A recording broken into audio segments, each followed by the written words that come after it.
Welcome back, everybody. So we're continuing with our journey with the book Woman Healed. And remember, you can get your own copy from the St. Paul VI Institute in Omaha, Nebraska. And this can be a great book that you can share with your physician, with women who might be struggling with PMS or with infertility, or even with engaged couples who might be discerning different family planning methods. So this can make a great gift. Thank you, Margaret and Teresa, for joining me again for this episode. You're so welcome. Yeah, I'm so happy to have you on board. So we will continue and read a story from this section of infertility also. We're reading from page 87. First, find the problem, then fix it, by Julie Winiger. My first introduction to Dr. Hilgers was a year before I was to be married. My parish priest wanted me to learn more about natural family planning. Shortly after my fiancé Mark and I began marriage instruction, we consulted with Tamara Weeks, our fertility care practitioner. I felt very confident with her and well prepared to use the Creighton Model fertility care system for the purposes of achieving and avoiding pregnancy after we were married.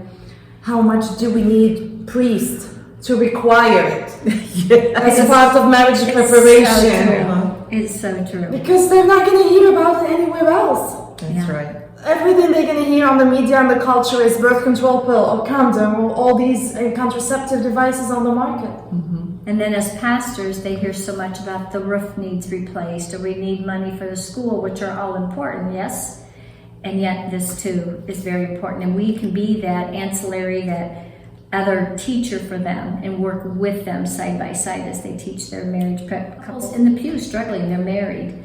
And then he can send them to a fertility care practitioner. Yes. Talk about that spice. Yeah. And that's why actually this book can be a good gift for priests also, not only physician. It can be that's a a gift great for idea. priests. Yeah. You can just put a tab in those stories where the priests were influential, like this one and the one that we read recently about infertility also. There it is. Yeah. Wow. Mark and I were married in April 1994. As the months passed, we were using fertility care to achieve a pregnancy. However, this reliable method was not working for us. I had been noticing through my charting that I was having limited to dry mucus cycles and short post-peak phases. It was in the spring of 1996 that I was becoming concerned and a little discouraged. I think that just commenting that when we are teaching clients, when we are working with women and they're charting their cycles, so much information comes from the biomarkers they're charting. And looking at the mucus cycles and the time related to when they're truly fertile, and then looking at other biomarkers such as the length of the post-peak phase, which is similar to the luteal phase, it gives so much information. Yes. It just is incredible. And it's so easy to collect all that information. Absolutely. So easy, yes. and it gives us so much about the woman's reproductive health, so much information. Sure. It's amazing, Something that's Elementary, simple. very elementary. It is. And it's so simple. Yeah, amazing. In March of 1996, Mark and I had our first consult with Dr. Hilgers. The first moment I met him, I knew he was right for us. He was so kind and caring. He agreed with me that even though it had only been 2 years trying to conceive, this merited further testing. I remember him elaborating to Mark and I what St. Paul VI Institute is and defining to us what infertility is and explaining endometriosis. He also explained to us what his methods of treatment are versus the methods used by other infertility doctors. He wanted us to fully understand that artificial insemination was not an option there partly because it was not solving the underlying problem. I believe his words were, I need to know what the problem is and try to fix that.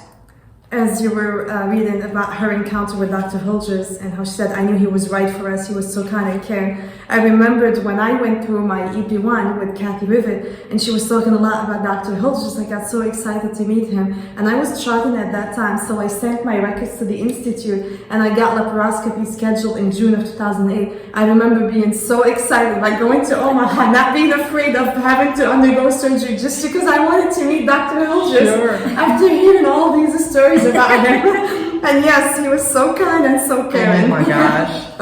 Amazing. That's great. The first step in determining treatment was to do a hormone series testing. This was just a series of blood draws that would give my hormone levels. I also had ultrasounds to see if and when I was ovulating. Through my charting and ultrasounds, he was confident that my troubles were caused by endometriosis. I want to just comment on the fact that she says hormone series testing. Like, a lot of women come to us struggling with infertility where their progesterone was tested on day 5 of the cycle, which gives them nothing. I myself, my progesterone levels were tested on day 5, and when I charted, it showed that I had a low progesterone, and Dr. Watson put me on progesterone. I can imagine, like, if we had gone through the in vitro fertilization, maybe that progesterone problem would have not allowed me to even carry that pregnancy. Probably. Yeah. Most probably. How many women suffer with that and they don't even do it the right way to figure out the problem? Yeah. Yeah, they're looking at the wrong day when they're testing progesterone. Yeah, day 5 it's low. Anyway, it doesn't tell anything, so. Because it's not relevant to where ovulation is. Exactly. Yeah. That happens time and time again. Yeah. Yeah, it does. In April 1996, Dr. Hilders scheduled an outpatient laparoscopy to visually examine and laser off some of the endometrial tissue.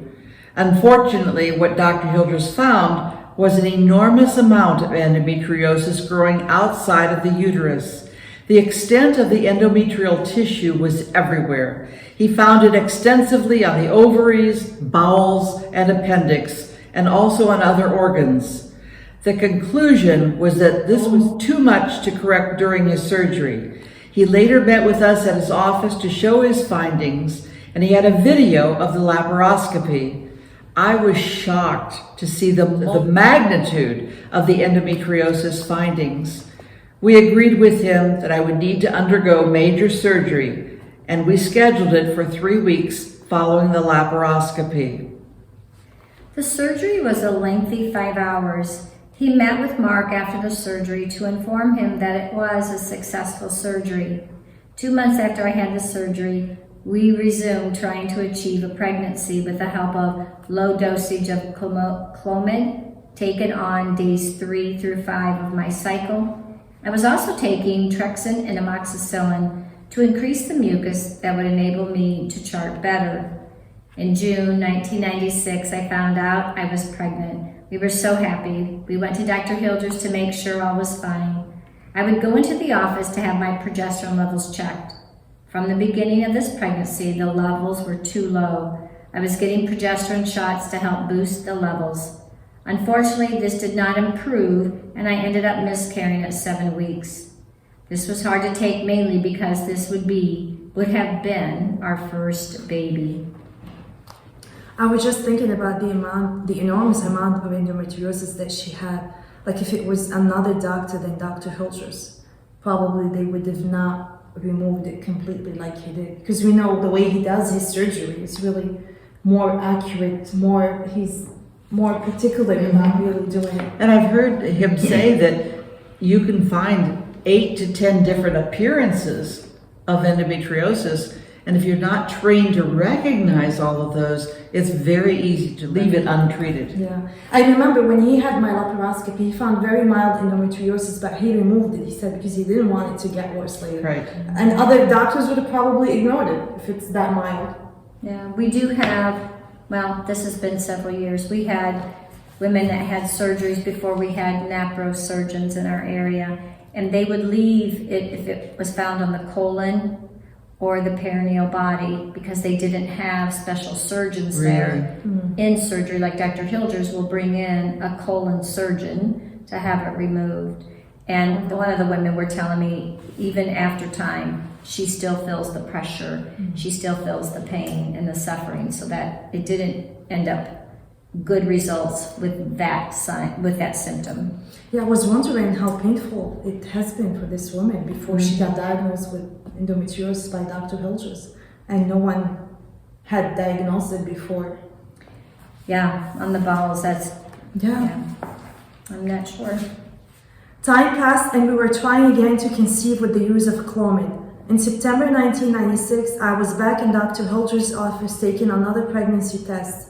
I was indeed pregnant. I was getting progesterone shots twice a week until about 17 weeks. We had our baby boy July 3rd, 1997.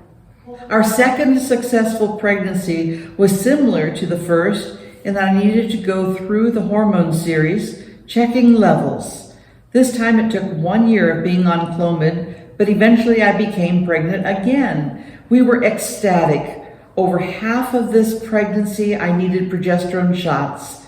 We had a healthy baby boy June 10th, 2000. Then all of a sudden, I got pregnant totally by surprise in January 2001. I hadn't seen Dr. Hilders, nor had I come to him for infertility issues. However, this pregnancy resulted in a miscarriage early. I was spotting and it wasn't improving with progesterone shots. We were sad to have lost our baby. However, I bounced back easier with this miscarriage, probably due to my other 2 little miracle babies at home. Once again, taken by surprise, I got pregnant in March 2001 with no help from Dr. Hilders. We had yet another baby boy born November 27, 2001. I am very pleased with the treatment I received St. Paul VI Institute through Creighton Model Fertility Care System, NAPRO Technology, and Dr. Hilders. We learned how to treat the endometriosis and to appreciate the gift of having children.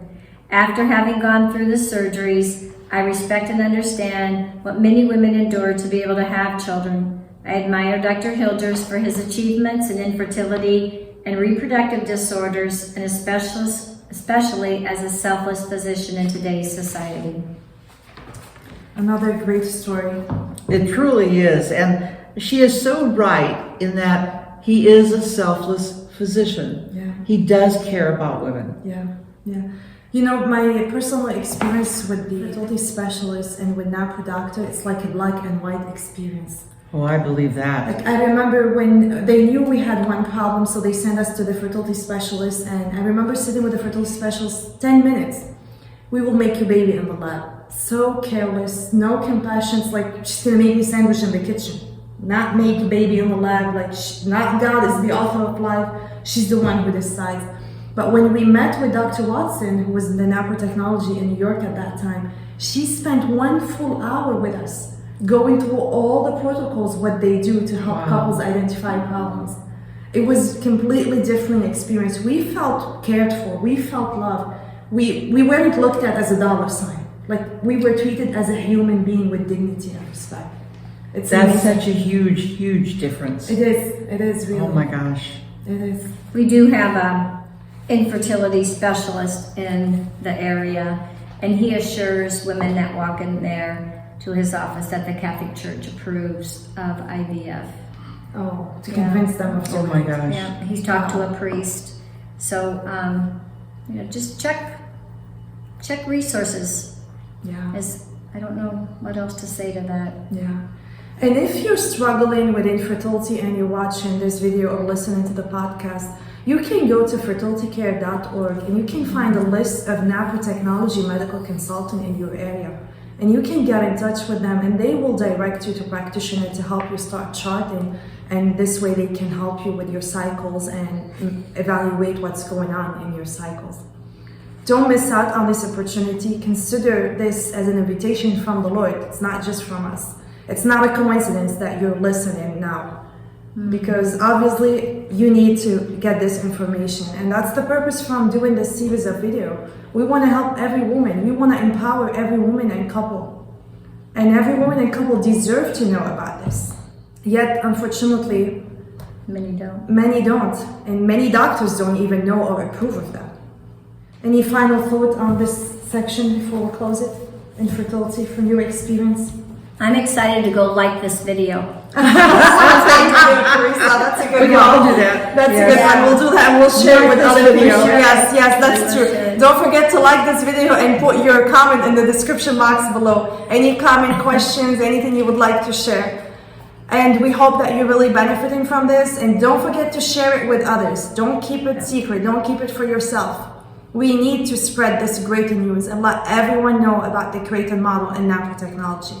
Teresa and Margaret. I'm really enjoying doing those. This is recordings wonderful. with you. Yes, It's really yes. great. Thank you are so doing much. a fabulous job. Thank you so Thank much you. for joining Continued me. success. Thank after you. you leave. Thank you. God bless So you. now here we are, Blessed Solanus Casey, the former home of Blessed Solanus Casey. And we're in the room where he would have stood by the door and greeted people as they lined up to talk with him. So this was the office area. He would have met them. Yeah, so we need his intercession for this project, for all our work, all the Yeah. work that we're doing. Thank you so much for watching, and may God bless you all.